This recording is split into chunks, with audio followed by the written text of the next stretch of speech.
Welcome to another great edition of Money Matters Boston TV. And yes, we're going to devote our entire show today to what?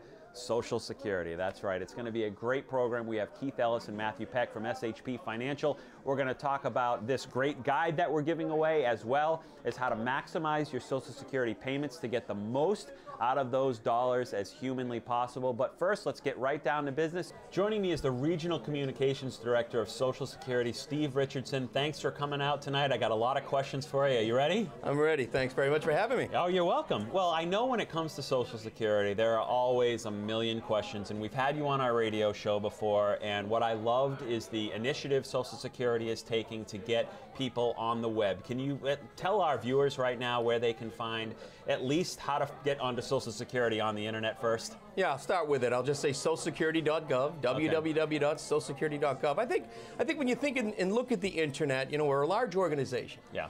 And we need to move, you know, people towards doing things that they can do themselves on the internet, so we in the local Social Security offices can do the things that they can't. Yeah. So it would behoove anybody when they get into the educational process to familiarize themselves with socialsecurity.gov. Now, you're out and about. You probably, you know, go out to a cocktail party or see somebody at a picnic or a family event. What's the most common question that people come up to you and ask all the time? Well, obviously it's the solvency question. Is it going to be there for me? You know, the elderly folk, or the folks who are already drawing or very close to drawing, they're more technical in nature, the questions. Can I work? Yeah. And collect. What about my wife? What happens 25 years from now when I pass away? Does my wife assume my benefit? You know, what filing options do I have? Things like that.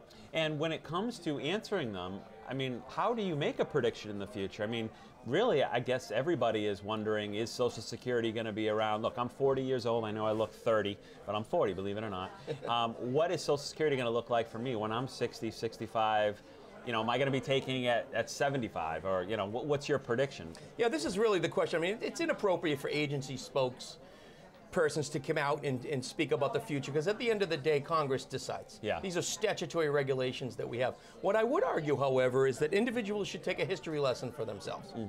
And specifically go back to the 1983 Social Security Reform Act, where you saw this combination of an increase in FICA tax collection and a decrease in benefits being paid out. So a balanced approach was taken. But I would argue that individuals, if they want to get into the nitty-gritty on what type of moves can be made going forward to solidify the trust funds, I would start there and take a history lesson for yourself. Well, it's ironic you say the 1983 Reform Act, because I was just reading that on a plane just for fun. You know, it was my summer. No, I'm kidding. I'm joking.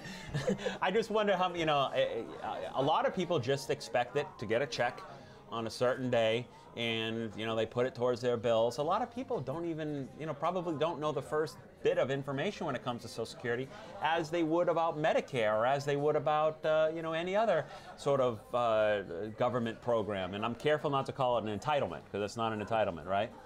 It's a government program. It's a retirement program. Yeah, right. Yeah. And so when people are looking for educational pieces, they're looking to learn, the website a good place to go, right? The website is the absolute starting point for all. Okay. At socialsecurity.gov, the first thing you want to do, about 2 months ago, we launched a campaign called My Social Security. Okay. So essentially what now, we no longer distribute via surface mail the Social Security statement to folks.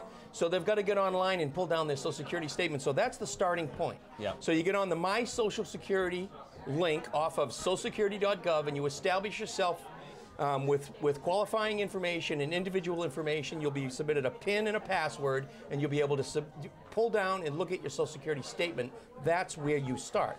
And you know, I know Social Security is very clear on trying to make people understand that it should not be your sole source of income, as it wasn't designed to be your full pension when you retired. I mean, how far do they go in trying to encourage people to have other bits of savings? Because you're not financial advisors, you know, you're not somebody there that's supposed to be like a nagging mother or wife or whatever telling you that you need to put more money aside. But how far does Social Security go in telling people, look, you got to have other plans other than just Social Security? Yeah, this is really the crux of the whole discussion. It's all about financial literacy. And when does an individual, you know, if you were asked somebody at the Social Security Administration, you should start thinking about it in your 20s and 30s. Yeah. And that's when getting on your statement and finding out what contributions you've made and what type of future benefits you're going to have. That's a great question. It's all about education. Now, you know in your industry that you want people to start early, but not all people can. Yeah. Know that Social Security is the solid benefit for life, that it's with you. It converts from job to job to job, no matter where you are in the country. It's always going to be a benefit there for you. But we want to get into people's heads and tell them that how important it is to educate themselves about all the moving parts of the program, like survivor benefits, like working while retired, like when does Medicare begin?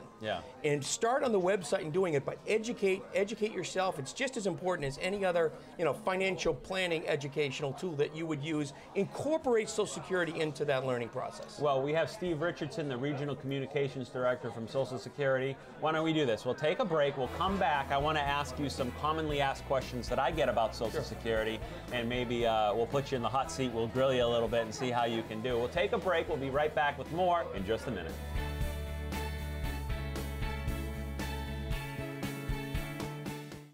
Are your investments in CDs and money markets returning less than you expected? There is a better way.